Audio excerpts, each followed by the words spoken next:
আসসালামু আলাইকুম ওয়া রাহমাতুল্লাহ। ইন্নাল হামদুলিল্লাহ ওয়াসসালাতু ওয়াসসালামু আলা রাসূলিল্লাহ আম্মা বা'দ।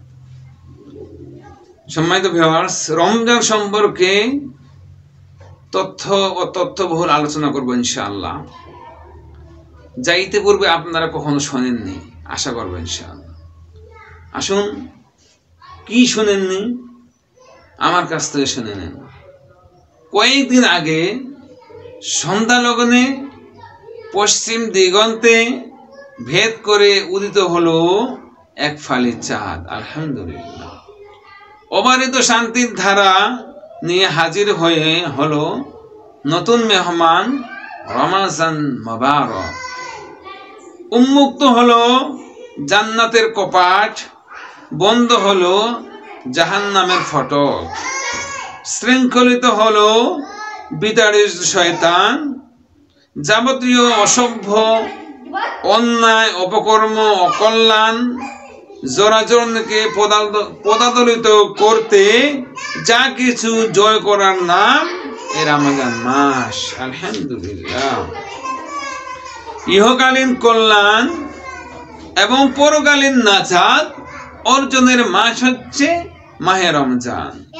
চির দুঃখের জাহান্নামকে নাড়িয়ে সুখের জান্নাত প্রাপ্তির মাস হচ্ছে রমজান মাস। এ মাস তাকওয়া অর্জনের মাস, আত্মশুদ্ধির মাস, পানহার যৌন সঙ্গ বন্ধের মাস, দেহ মনকে নিয়ন্ত্রিত করার মাস, আল্লাহর সান্নিধ্য লাভের মাস হচ্ছে রমজান মাস। মাস অভুক্ত মানুষের ক্ষুধার জ্বালা অনুভব করার মাস। এটা বান্দার উপর আল্লাহকে একমাত্র নিয়ামত পূর্ণ মাস। আলহামদুলিল্লাহ। এই মাসে পর্নোগ্রাফি বন্ধ করতে হবে। টেলিভিশন ও ইন্টারনেট সহ যাবতীয় ইন্টারনেটের সময় কম দিতে হবে। নারী পুরুষে অবাধ মেলামেশা বন্ধ করতে হবে।